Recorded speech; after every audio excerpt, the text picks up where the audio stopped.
Okay. Sorry, everybody. I can't multitask. There you go. Malik is just laughing because it's like I'm a woman who can't multitask. That is true.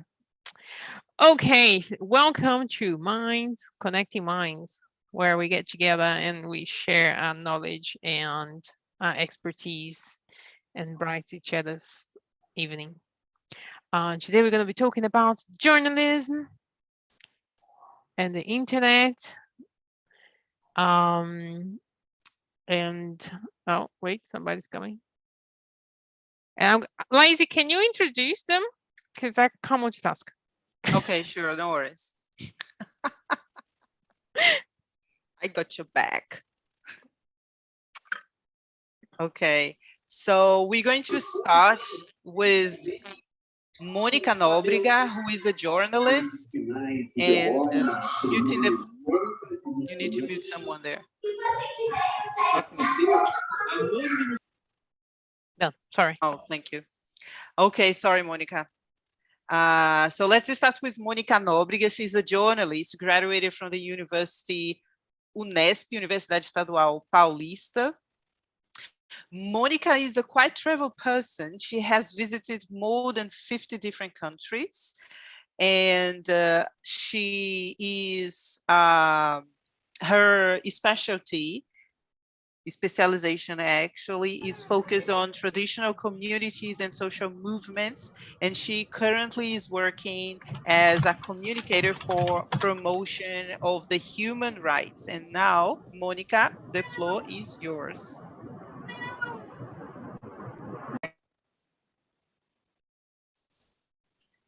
Hello, good evening, everyone. My idea to this discussion was to think about internet as one of the factors that changed journalism and the communication as a whole. So, sorry, I have a written text because I am this kind of person.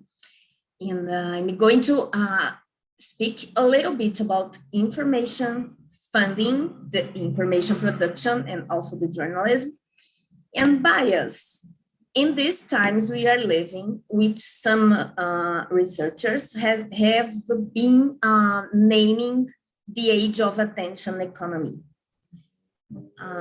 So I want to start telling you that some days ago, on Monday, my work fellows and I were discussing the few number of applications from the north of the country, from the north of Brazil, I mean, received in the context of a call for proposals designed to support grassroots organizations.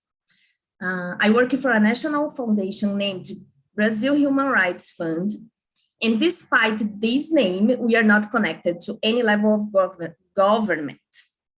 This is an issue that I explain many, many times a week. We are not connected to Governo Bolsonaro and any government level. The foundation's mission is to support human rights defense in our country. The method that the foundation uses to select projects to be supported are the calls for proposals. And if you have never heard this expression, I can explain.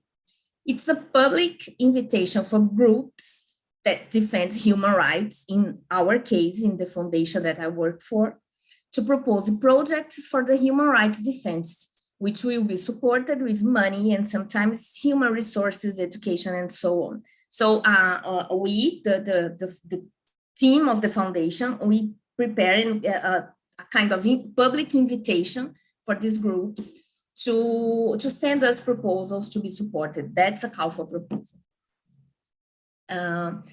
So back to the Monday, this discussion in between my work fellows and I ended up with one of the members of the board telling me that my challenge in the next month is to find a way to better connect with grassroots organization in the north of Brazil through communication ideas. And at this point, I have to introduce myself to you a little bit more than what Laís did. Thank you, Laís. As Laís said, I graduated in journalism, but also in geography. And I'm saying that just because I'm very proud of my geography graduation. It doesn't affect that much what I'm going to say here. I worked 20 years as a journalist, mostly in daily newspapers. And I'm very, very glad to say that I don't do it anymore. Don't get me wrong, I know and I value the enormous importance of journalism for democracy, but now, as the communications coordinator in a supporting foundation, I feel that I can do much more for both journalism and democracy. Like my colleague, the board member, foundations around the world are convinced that communications will save projects, society, democracy, and even the world. Fausto probably know what I'm saying now. They hardly believe that communications and also the journalism is the key. And I believe it too. This subject interests me personally and professionally more and more. I have been reading, studying a little bit about that, giving my best to design projects, but I'm not a specialist. I'm very far from being a specialist in that subject. I didn't mention before that I am a master's student, and my master is focused on urban geography.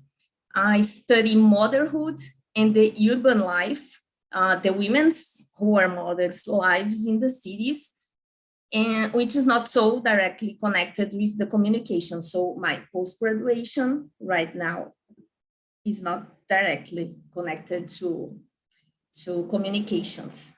So listen to me, please, aware that I read, I do my research, but I'm not a specialist, as I said. In 2004, something happened that would change communications forever. In that year, the so-called Internet 2.0 was made possible. For you to have an idea, my first email, Mônica Nobrega @hotmail.com, dates back from 1998, my first year in the college as a journalism student. The Internet 2.0 was not the same as an email, as a conversation one by one, or with a limited group of people. That was the magic for all of us to broadcast our ideas. Also our lack of ideas, many of us, the lack of ideas. So hosted in the www, the World Wide Web, all of us had a new voice to say whatever we wanted to. Orkut was the first social media that we Brazilians felt in love with. And this social media landed in Brazil in that same year, 2004. Less than 20 years ago, do you remember? Less than 20 years ago, less than 2 decades. Those two innovations, Internet 2.0 and social media, were the seeds for what we live now, attention economy. On the internet, the most valuable commodity is people's attention. It's as simple as that. The more people stay connected to a content, a website, an Instagram profile, and so on, the more valuable it is. The attention currency serves, of course, to the advertising, ads by organizations that want to sell products and services, or also to deliver messages. Of course, they have they play a direct role that benefits both the payer and the recipient. And why I'm saying that? The basic mechanism of the attention currency is you pay attention to me, I deliver you the messages that you want. I have a personal example. I never blocked it. I don't know if I can say that, but I never blocked advertisement from shoes stores in the internet. That's what I most like to buy. Of course, Google and Facebook and all the big techs knows that, and I thank them to deliver me those advertisements that I want to be in contact with, so I don't need to go to shopping malls, which I really dislike. So it's in the first idea is benefit for both sides. The problem is as the social media developers, all of them are concentrated at this moment and for years and years in the task of making you and me spend 1 more minute a day in their domains. So the social media are designed to keep our attentions more and more and more. And which leads us to the point that we can talk about fake news, or the news that people, bubbles and news and discussions that people want to be connected with. And I don't remember the word, but and because of that, people don't pay attention or are not in contact with all the other contents that they don't want to, but that makes them think about the world in a more plural way. There is, of course, no other reason for Instagram, for example, to concentrate, to be so interested in making us believe that it's possible to make money there on Instagram. Of course, the people are making money on Instagram, but probably you are not one of those people. I am not. This economy attention is the soul of the business model of some of the world's largest technology companies like Facebook, Google, and Amazon, and a few more. Actually, the concentration is very, very high. In the past, news outlets, for example, were based on the same logic. So, for example, in Brazil, we have and we had along the 20th century and also the very beginning of this 21st century, only 3 so-called national newspapers: Folha de São Paulo, Estado de São Paulo, and o Globo.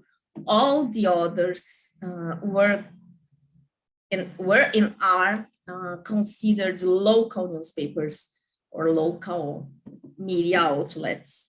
And same happens with the TV. We have 3 or 4: Globo, Record, SBT, and that's it.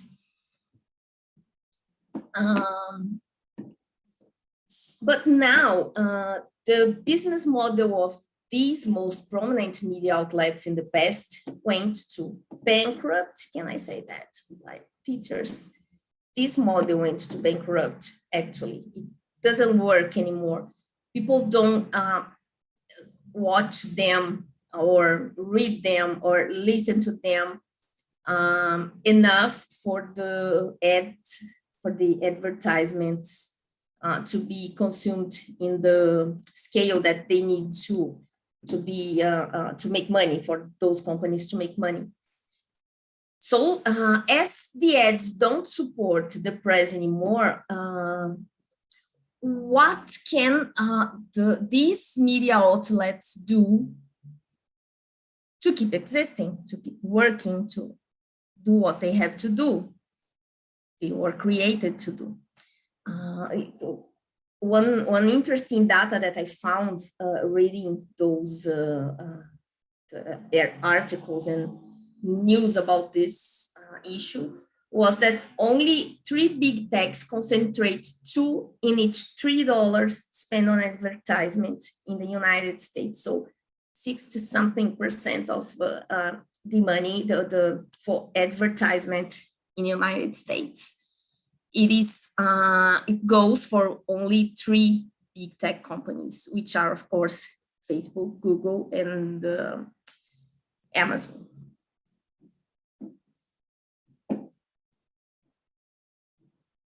In this scenery, communications in general and journalism particularly considering that journalism is necessary, but nobody really wants it, faces huge difficulties to keep walking. Especially digital native media outlets are devoting efforts to create new business models. Foundations like the one that I work for are one of the ways to build an environment where civil society really supports information production for their own benefits. Of course, you have most of those independent media outlets, they do have their own programs to ask for support to the readers, to the audience, to the whole audience. But this is still a very, it's a model that still doesn't support, is not able to support, especially because journalists, communications, and especially journalism are very expensive activities. Traditional media outlets, governments, politicians, big companies, and all kind of big companies, they attack these efforts, arguing bias in such journalism and such information. Along the 13 years that I worked for the daily newspaper do Estado de São Paulo, 3 types of stakeholders occupied most of the pages with their ads: autos, real estates, and governments. In these days that we are living, if you watch the TV or read the newspaper, you will see lots of agribusiness ads. We don't have to go far. This week, Estadão had on its website a text about a new graffiti painted in a wall on the central area of São Paulo. It shows a proud businesswoman, and it said there is something written saying that she is an agribusiness woman. I don't know if I can say that, agribusiness woman. But she is a businesswoman in the sector of agribusiness. This character painted on the wall. And this was painted by Cobra, which is one of the most succeeded grafiteiros. I have no idea on how to say that in English. One of the most prominent and most well-succeeded grafiteiros of Brazil. So, Graffiti artist. Graffiti artist. Thank you.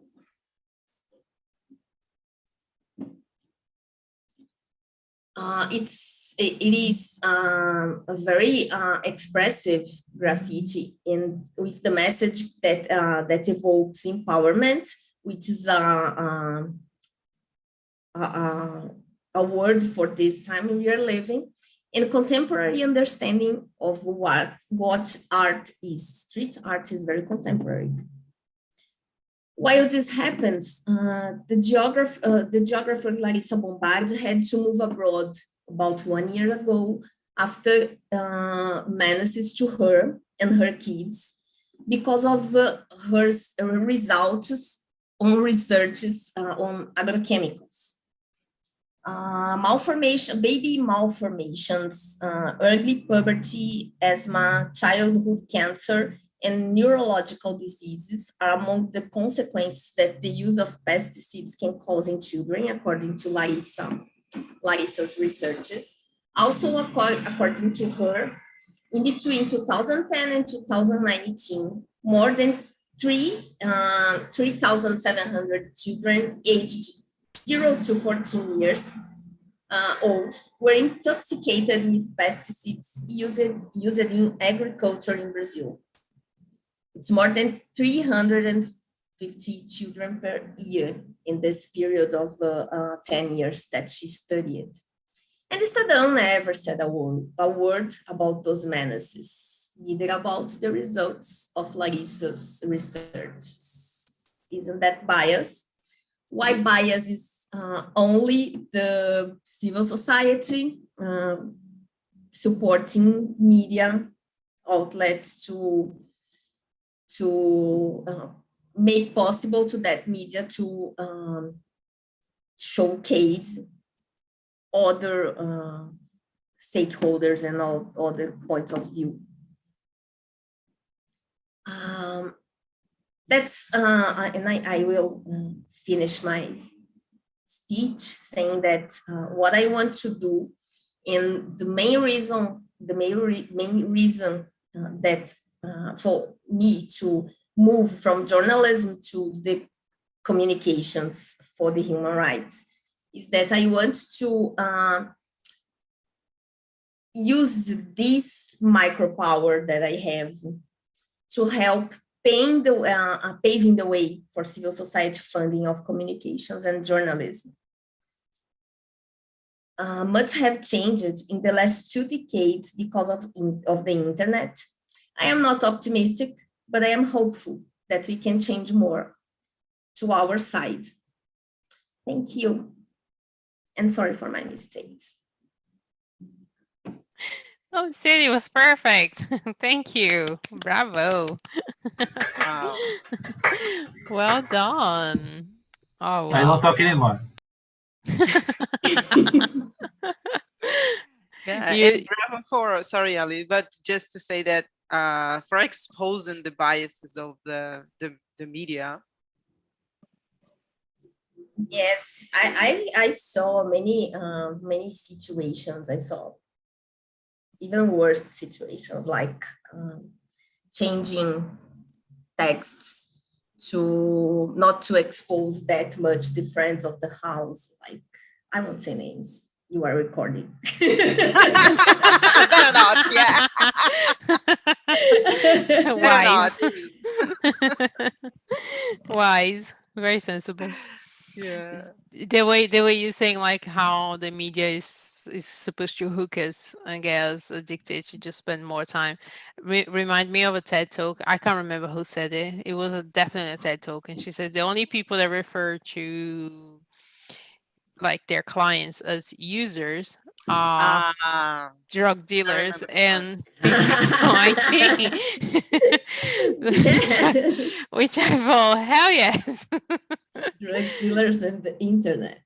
Yeah, because we are users, so that's terrifying. Yeah, thank you very much. Thank you for the opportunity. Oh, very Yeah. nice. Okay. I think we're gonna move on, right? Yeah. The next one then, can I present it? Yes, please. So it's Iara Moura, also a journalist. Well, the three of them are journalists, and her master's degree is in communication from the postgraduate program in communication at UFF, Universidade Federal Fluminense. And she also advocates and research about the human rights communication, digital rights at Intervozes, where she is currently working. So it's your floor then, Iara Moura. Okay, thank you, Lais. Thank you, Minds, for the opportunity to share, to talk about one topic that is super important for me, for my job, for my activism, and I think for all Brazilians and global people. Like, I think Mônica said everything I was prepared to share with you, but I will try to add some reflections from my research and my job on my activism on Intervozes. Intervozes is a civil society organization, was born 70 years ago, and so we worked around the big topic of human rights, communications, and digital rights and broadcast regulations. I think it's a big agenda. It's but since 5 years ago, we put our attention on process of digitalization of society, the phenomena of lack of access of internet in Brazil, and misinformation and disinformation and hate speech are phenomena that we work a lot. The first thing we talked, always we are invited to speak, to talk about misinformation, as that this problem of misinformation and fake news is global and is complex. Because of that, we don't have, there isn't a magic solution for this. It's important to think ways to improve our autonomy, like users, like citizens who navigate on the internet. I think it's important, but I don't believe in individual solutions for this phenomenon. I think it's important ideas like how can I say, training persons to recognize fake news, to recognize hate speech. I think it's important, but I think this problem should be faced with first more global, first more collective actions. Let me see my notes. It's necessary on one multi-stakeholder process could combine platforms like Facebook, Instagram, WhatsApp, Twitter, Google, and the states and researchers and civil society organizations to fight against this phenomenon. I think the first step of this process is social media and digital platforms should provide more transparency around the content moderation and the way how the algorithms works. How we could recognize a fake news or denounce hate speech or fake if you don't have information about how platforms works. If you don't know, we don't know how algorithm decides what you can read, what you can't read, what kind of information it will be considered fake by the standards of platforms. I think it's important to think about this. I think it's necessary in the second step, to improve media regulation, social media regulation on platforms, because I think it's necessary that the states could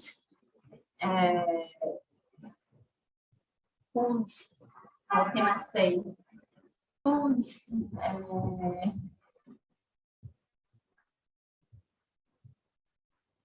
let me think another way to share.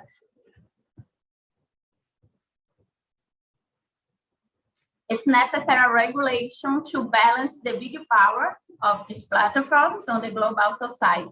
At intervals and with another civil society organizations from Latin American, we are talking a lot about co-regulation. It's necessary a process of co-regulation, states and private fields together. Self-regulation is only a piece of this process. And besides that, I think it's important remember always that we in Brazil have a scenario of a lot of concentration of the media. And this is a factor that improve the development of fake news. The broadcast, the traditional media, the channels of radio and TV are concentrated on a so little number of groups, and it's this thing creates a scenario of a less diversity of ideas.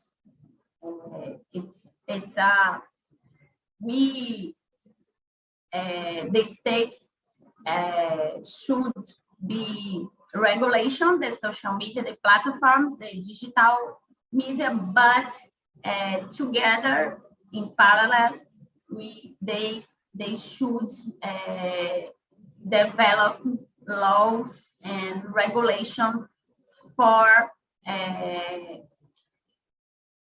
fight against the concentration on the social media, on the digital rights, on the internet, and on the traditional media, like as Mônica said. I think it's a second important point. The third point that I need to share with you, that's around the one thing that Mônica said too. It's around the way the model, the business model of platforms that based on the massive collect of our personal data. And I think it's important to fight against the fake news. We develop strong ways to protect our data, personal data. I think it's a way to combat the model of profit of these platforms. And if the platforms could be choose between their profits and our rights, we can imagine what they choose. And I think it's necessary laws, it's necessary regulations, and a combination around individual and social solutions like media education, media literacy, for improve capacities on the children and all the people to identify fake news, to fight fake news on the ordinary life, but it's necessary a big process of combination of policies and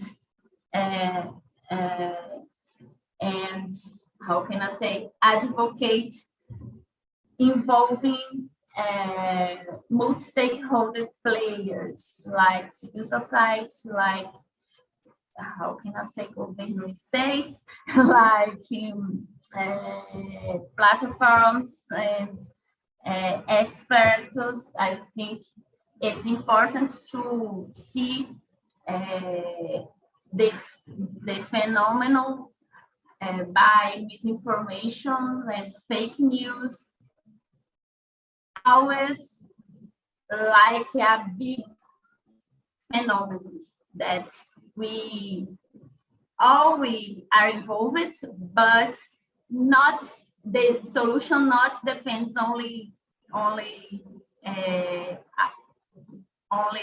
you. I think it's important to invite, to promote the more chats, more information spheres about this topic. But it's important always remember that platforms are bigger, are how Mônica says, there are only business who maintain not improve their profiles during the pandemic.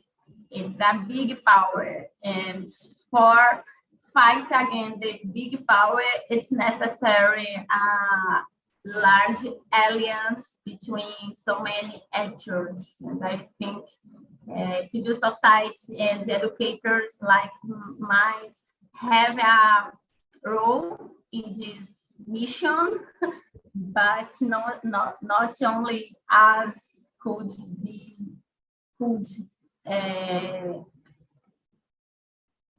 make the things different, totally different. I think it's so many ideas that I did share. Thanks.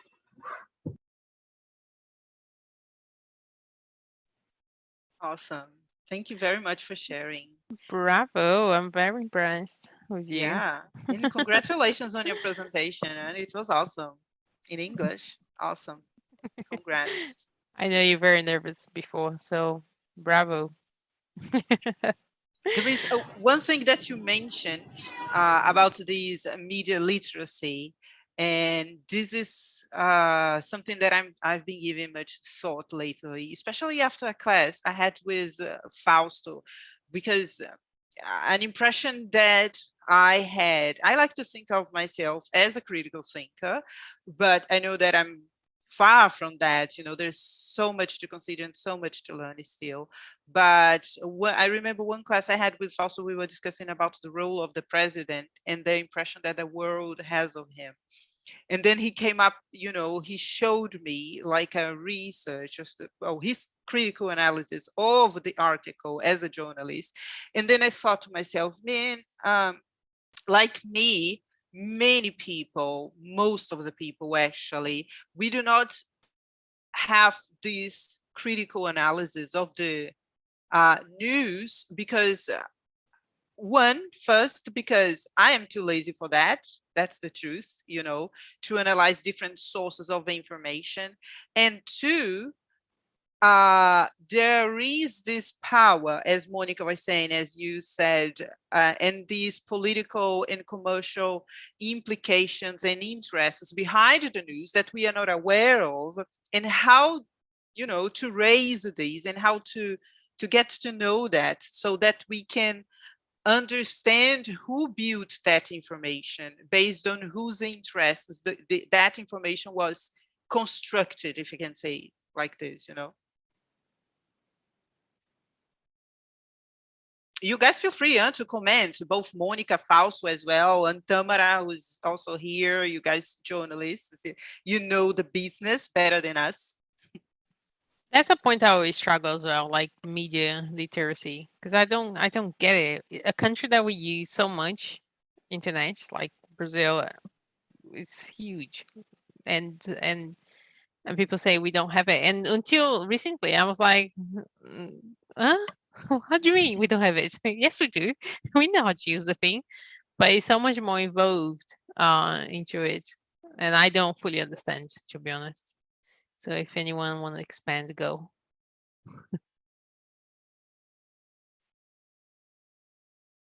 Guys, don't be shy, please.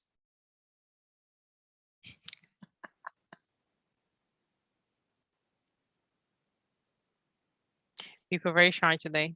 Yeah, exactly. Well, if not, maybe we can further the discussion after Fausto, which is, sorry, who is the third presenter, the third speaker tonight. So let me introduce him. So Fausto is also a journalist, and he's been on the road for more than 20 years.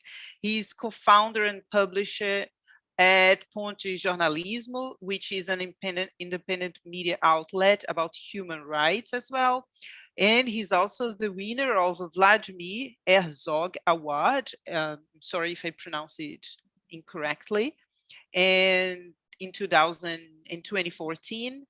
And he is the co-author of the book Mães em Luta, 10 anos dos crimes de maio de 2006. And also he wrote América Latina, Comunicação e Política. So Fausto, please take the stage. Good evening. Thank you very much. I have to say that I don't have anything more to say after Mônica and Iara. So let's open to the questions to all the people. Could it be? No? No. I think they, both of them almost said everything that has to be said about that, but I will try to say something more, just as I have to say something to you. Let me see. When you talk about information, disinformation, misleading, and things like that, we talk too much about fake news, and that is something that is roaring all of us, because it's something that's very disturbing that we see nowadays. I especially too were very disturbing, especially in 2018, when the fake news were very intense and spread it everywhere, and during the elections. I remember some fake news very impactant. For example, the fake news of Dick Bottle.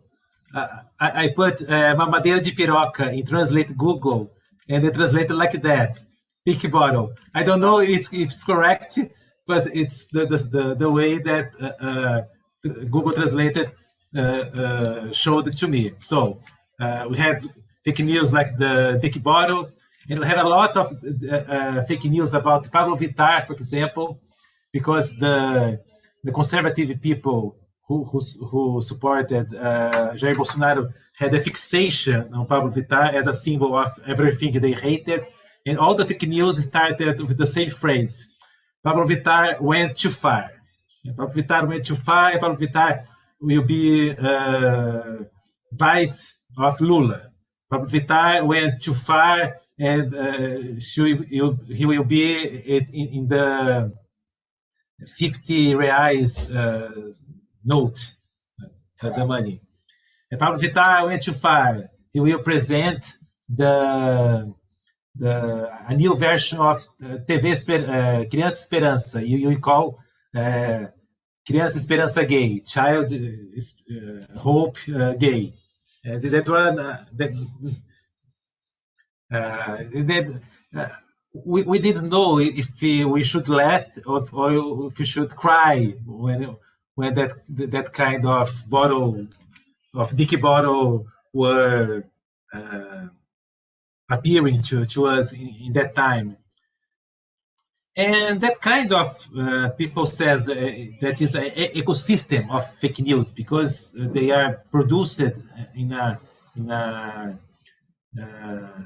determined way by a lot of people linked to political people, and that's very, and that's a machine that is built with some intention and has some strategy of dissemination. So because of that, it's called ecosystem of fake news. And when people started to talk about fake news, I think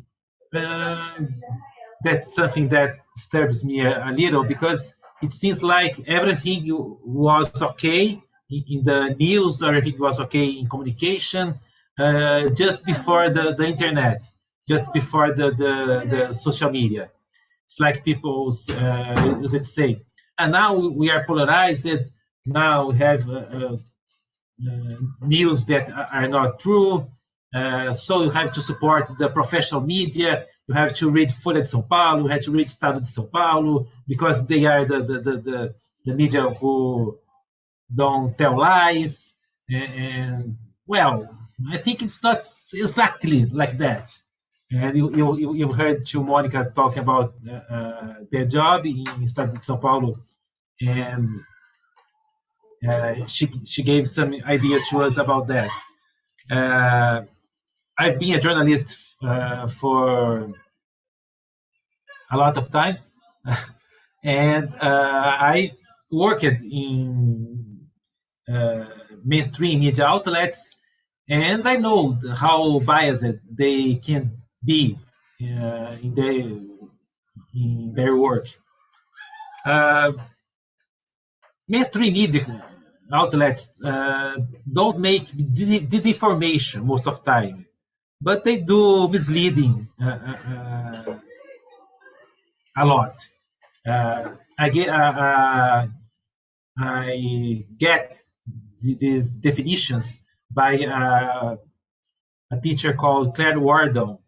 She studies fake news, and she presents two definitions. In Portuguese, it's the same word. It's like desinformação. But in English, two different words with two different meanings. Misleading is information that is false, but the person who is disseminating believes that's true. It's unintentional lie. Disinformation is information that is false. The person who is disseminating it knows it's false. It's a deliberated, intentional lie. So I should say that in media outlets, people don't use it to say lies that they know that are lies, but they give information that believes they are true because of the bias they have. And when talk about bias in a country like Brazil, who has a great social inequality, so as Iara talked about, the media that we have in Brazil reflects naturally the social inequality that we have in Brazil. So the media owners in Brazil are traditionally white, rich men. Most of them linked to agribusiness or other traditional business. And traditionally, you don't have in mainstream media the voices of black people, the voices of women, and that history is our history. For example, I've worked in Jornal da Tarde, that was a newspaper from o Estado de São Paulo. I remember I was making a story about Campos do Jordão, and people just want to know about Fundi, just want to know about talk about the cold, how cool is the cold in Campos do Jordão. And I went to one of the slums, favelas in Campos do Jordão, and I showed that, well, for the people who live in Campo Jordão favelas, the cold is not so cool. And the people don't like that in the newsroom. People said, you are the kind of reporter who likes poor people. That was a joke. That reporter who likes poor people. And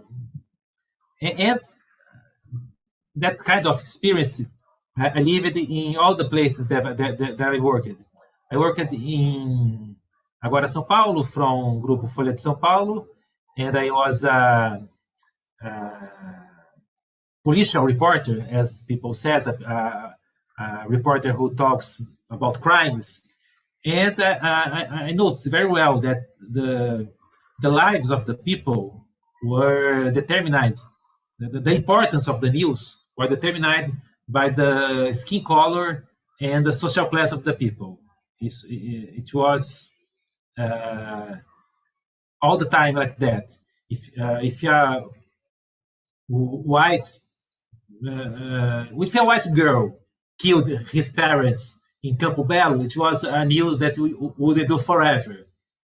How he is enduring forever with Susana von Richthofen. If black people were killed in a favela, they were treated as a minor news, because there is an assumption that black lives don't matter. So I think that phrase that American movement created is precious. Black lives matter. Black lives matter, because it's exactly about that. For a media mainstream outlet who was so linked to the elites of São Paulo, the black lives simply doesn't matter like the other lives. And that's the history of the media in Brazil. It's the history of the violence. It's the history of genocide. In other places, you don't have a genocide. You don't have if you don't have the participation of journalists. For you making a genocide, it's so important to have the participation of journalists as the participation of armed people killing with guns.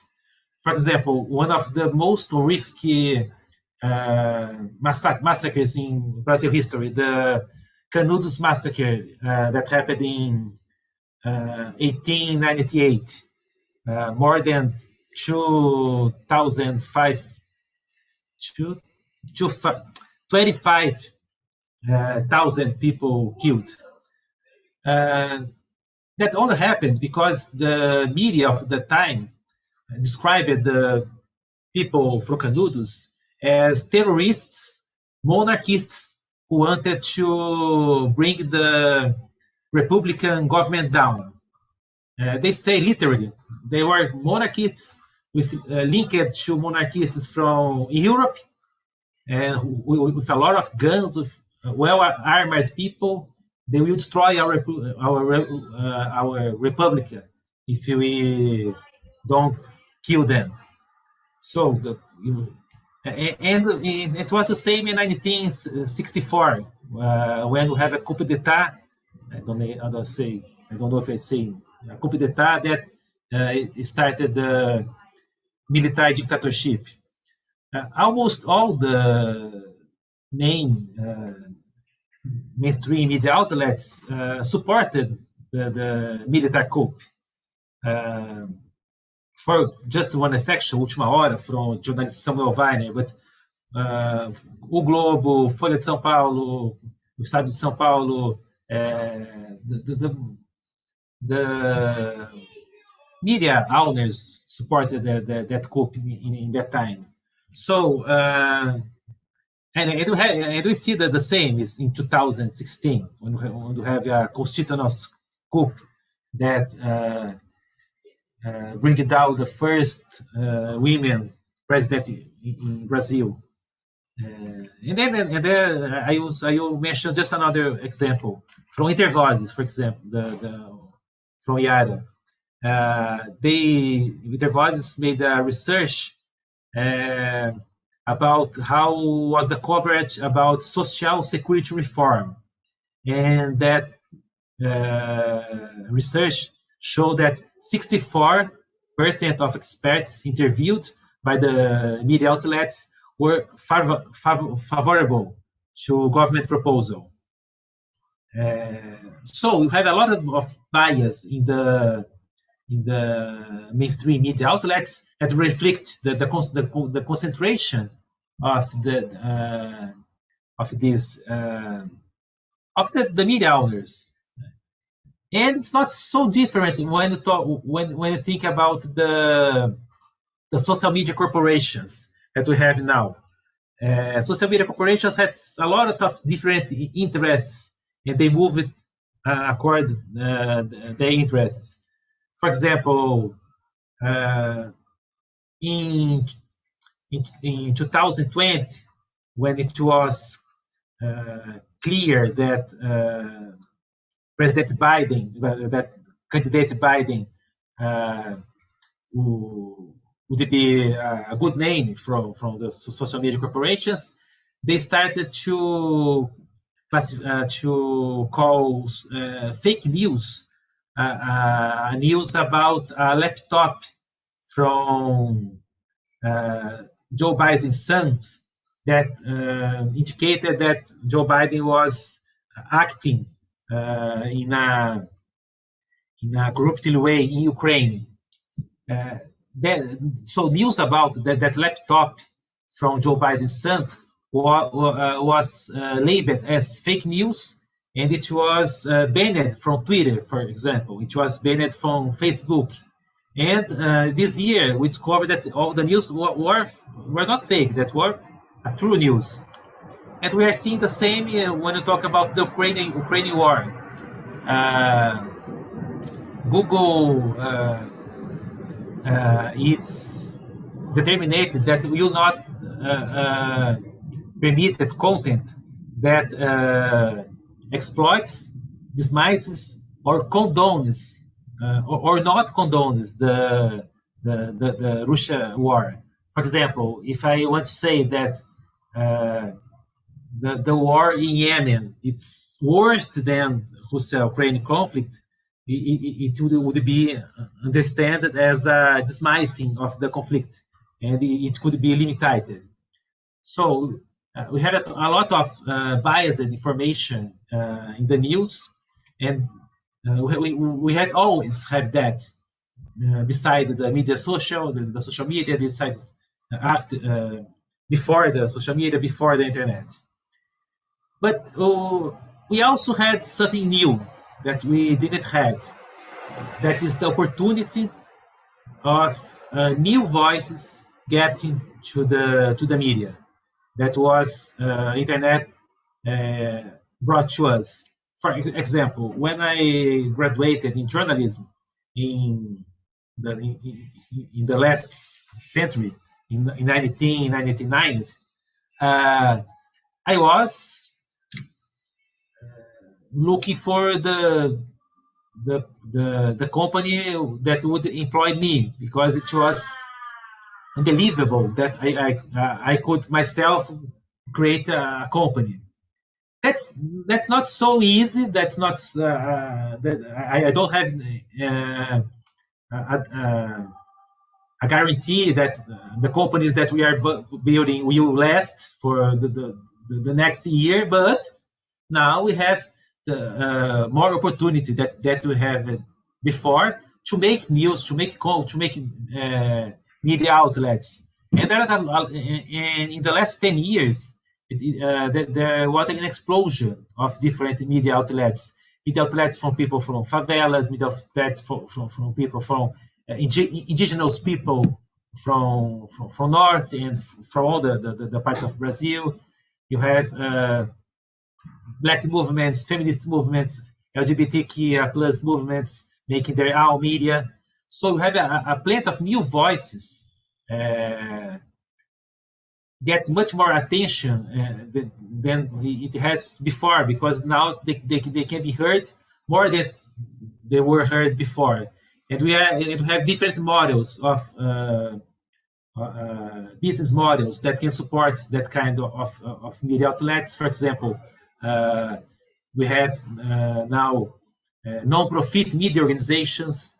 That's very different from what we had before. So we have much more voices talking. And we also have voices that are talking a lot of lies. So that's a very contradictory movement. Talk about me, for example. I helped a lot of people. For example, Junião, who is Monica's husband, we joined together a lot of journalists and created a media outlet who talks about human rights, who talks about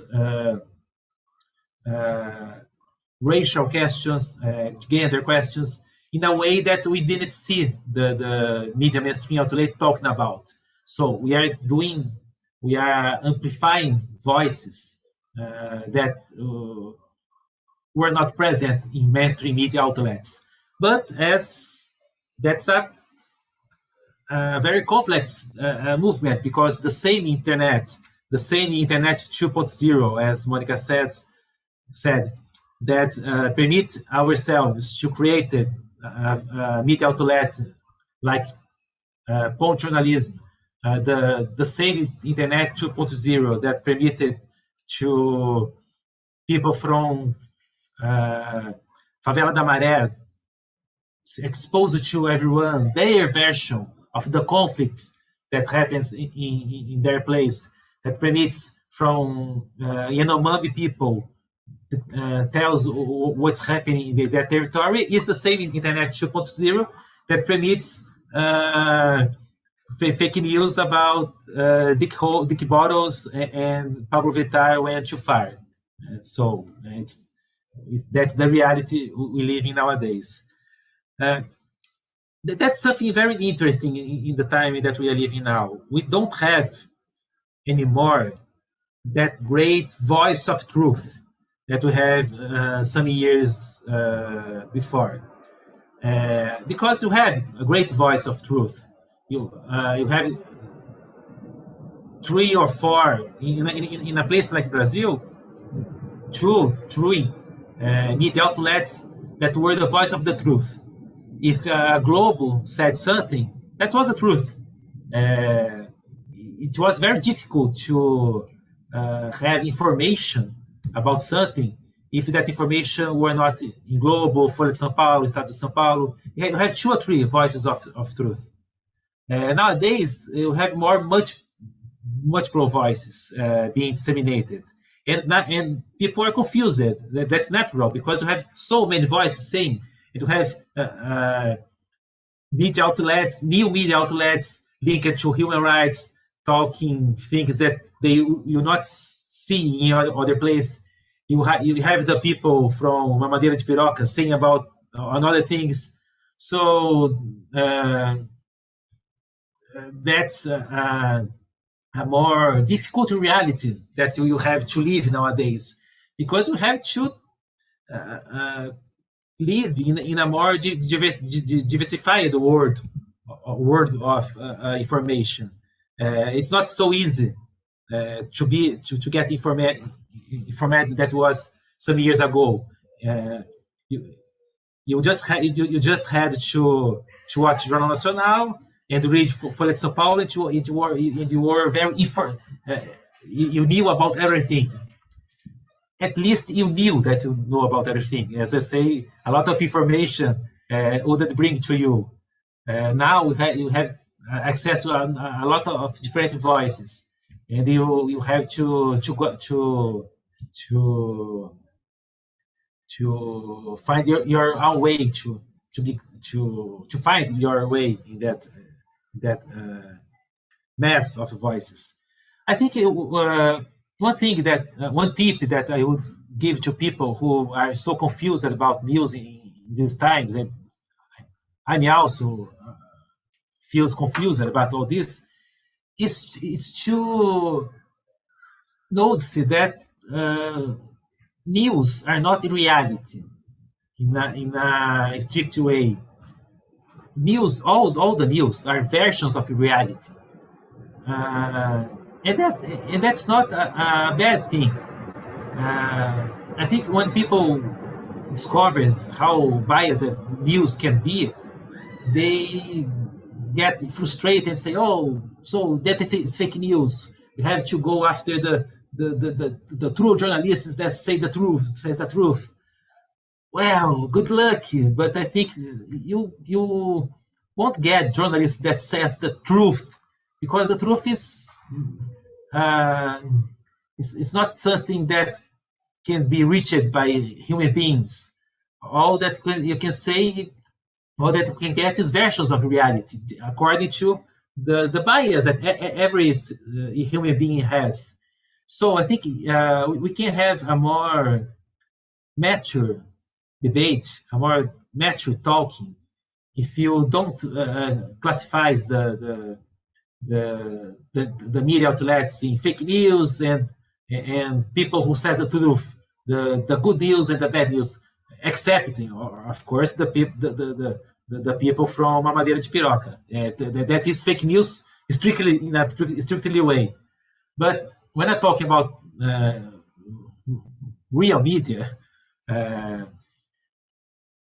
it should be more productive and it should be a more mature talking if we accept that all the news are biased, are naturally biased, because all the human beings has their eyes to see the world, and you can debate it, if a news is good or not based in bias that they had, and not because they have a bias, because everyone has a bias, but you can, for example, Folha de São Paulo has a neoliberal bias. They has bias, okay, but you could argue in a place like Brazil, who has so much social inequality, a neoliberal bias is a good bias to see that country, for example. So when you were paying attention to the news, don't expect an unbiased view. Be prepared to view the bias. And okay, they are biased. You have to accept their bias and talking about that with that perspective. Well, that's what I tried to say. Sorry for the English. Come on. You guys should never, ever, ever apologize for your English. Like, because one is good, two is like, no, don't apologize. You're doing fine. Oh, wow. I'm like, I don't even know where to start. So many interesting reflections, and I'm not going to speak. I spoke too much. Everybody, you guys can talk now. I would like to say something. I remember about bias in how Fausto is so, he always explains things in a way that I understand. In the one day along the pandemic, I was watching live that he was one of the speakers in one of the hundreds of journalism festivals and meetings and so on that he is part of, also as an organizer. And he said something about that very white guy who works with advertisement, the one who owns W Brazil. How's his name? People, please help me. Washington Oliveto. Yes. You said something about Washington Oliveto's kidnapping. Kidnapping, is this correct? Sequestro? Yes. Yeah. And Fausto said to the audience that he was in the he went there to the place where Washington Oliveto was hidden by the kidnappers, because I don't know the word cativeiro in English, so that's why I'm dando tanta volta. And Fausto said, I remember Fausto said, people were terrified by the conditions that Washington Oliveto was living there, surrounded by dirty and open air esgoto and things like that. And he was thinking about the people who live at that place every day in their lives. And I was so, oh my God, yes, that's obvious, but it has to, we have to listen that from people who are able to think about these biases and looking at the other questions that are not proposed by media, by the biggest media outlets, because their worries are not connected to the most people's situations and lives and so on. Also, speaking a little bit about Iara's speech, I was listening to and I am one person that takes notes all the time. That's why sometimes my eyes look so lost, because I'm writing, I'm listening to, and I was listening to Iara's tips for identify the fake news and the bias of the news. And I was thinking that I appreciate so much the approach of Intervoices and its team, because they are thinking about that every day, and they are like Iara and her colleagues, they are thinking about that every day in their lives. I am thinking about that, but not every day, and it's so important at this moment for the democracy. It's so decisive, I would say. That's it.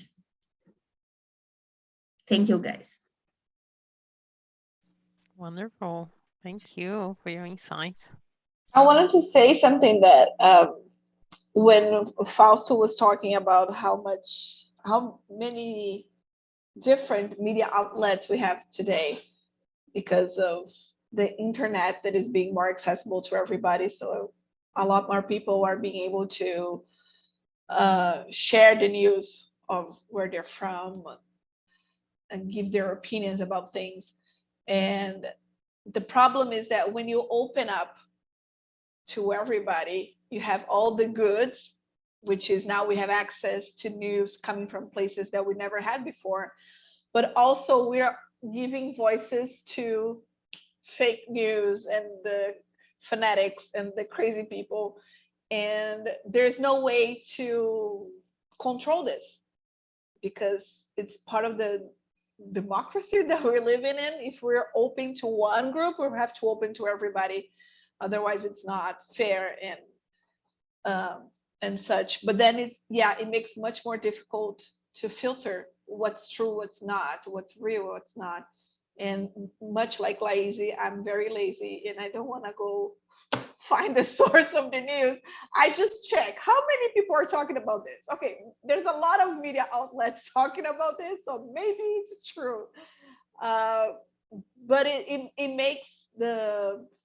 makes it more difficult for the large part of the population to filter the news, because we can't just trust Jornal Nacional nowadays. And I was talking to Fausto about this the other day. Like, we used to check the news 3 times a day: the morning news, and the news during lunchtime, and the news at night. And now we have the cell phone, we have Twitter, we have the news coming all the time. And how can you decide what's fake news and what's real when you don't have time to check? You're just like going very fast through the notifications, and sometimes it can be very overwhelming. So it's important that we still have people that are doing this for us are doing the filtering of the news for us, because I think most of us still need somebody to do this for us because we can't, or we don't have time, or we don't have the patience to do it. So thank you for people who are doing this. Lovely. Yes, Sibeli, that should be the work of journalists. But there are so many journalists saying so many things. I think like the population, like Brazilians are very gullible as well, because there's a lot of news we shared on WhatsApp groups. Sometimes I get it like those family groups, and I read something and I was like, this is clearly not true. If you took 5 seconds of your time to go and do a little bit of research, not like a lot, just like Google, blah, blah, blah, blah, blah, you would know it's not true. So yeah, but let me try to add something about that, because I think one factor that it's responsible for the difficult to identify fake news. It's not only pay attention, but I think one factor is the inequality, the gap, the lack of access in Brazil. There are so many plans of cell phones and how can I say, partnerships with telecommunications, like, I don't know, Vivo, Claro, TIM, all who were in these plans. We have part of internet free for access, like as my partnerships said now,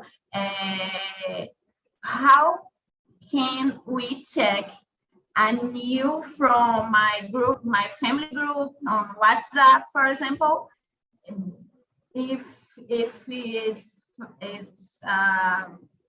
fact or no, it's you don't have access to the internet. Yeah, if we only have access of WhatsApp and Instagram because they are free. We in charge of a researcher by never follow that. Yeah. For these people, the internet is WhatsApp. Just that's it. Yeah. It's a totally. Never thought about it, Iara. Yeah, wow. It's a barrier. Serious. It is serious. Yeah. We have a illusion, a false idea, a fake news that we have a lot of access of internet. All are connected all days in the same how can I say, in the same step, and it's totally false. Tamara was in charge of a research, a great research by Intervozes, named Territórios Livres, Free Territories, Free Technologies, that we analyzed the access of internet by traditional communities from northwest of Brazil. And 90% of the families who are asked for research only have one cell phone for all members of the family, and the only cell phone it's connected on the internet by 4G or plans that when we, how can I say, I don't know, but use the data. Yeah. And WhatsApp is free or something like that, but we can't put a research on the Google or look for information on inclusion on the public portals, public websites, includes to ask for emergency help, auxílio emergencial during the pandemic. All these families have had a lot of difficulty. The majority should, I don't know if the best, should move to the bank agents to ask for this policy, the public policy on the context of pandemic. I think it's important to everything we can, when we talking about access, remember that there are so many different ways to access and to use internet. It's not equality.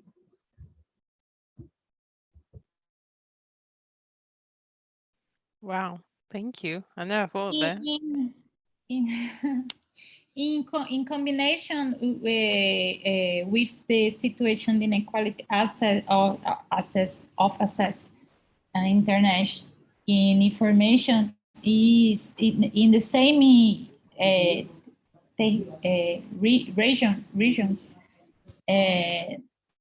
is the desert in the news in understand in the place the desert the news in location the news location. This is the situation and multiplies the state, the access, the checking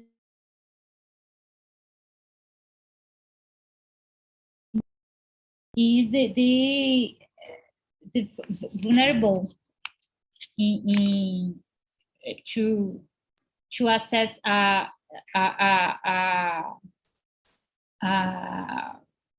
fake news or fake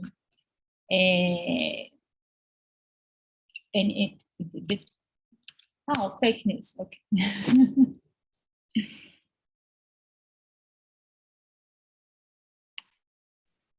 Yeah, that's so interesting. Thank you. Thank you, guys. Oh my gosh. So insightful. I just wanted to say that while you were having this conversation, my aunt sent something on the family group. Very like, timely. Don't answer this phone number. If you answer, your phone will be cloned. And then she put another message. Do you think it's true? And I was like, you don't know if it's true, but you're passing the information along. Don't.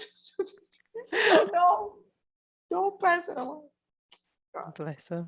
Old people. That's where we're going. You think we're not going to be just like that? You wait. Oh gosh, I do things nowadays that my niece, I remember doing to my aunties. Like I used to think like make fun of my aunties, and now I'm seeing myself doing the same things. And I'm like, oh shit, I'm old now. Sorry, changing the subject. Okay, everyone. Is there any more, or should we say goodbye? Can't hear anybody, so I guess it's a goodbye. Yeah. Well, thank you very much, guys. so much. Thank you all. It was so good to hear from you, Iara and Fausto. Thank you very much. Congratulations, you all, on your presentation. It was an honor, Mônica, Iara, and everybody. Yeah, no, thank you so much. It was very, very, very good. We're very privileged to have this network. Yeah, indeed. Yeah. Bye.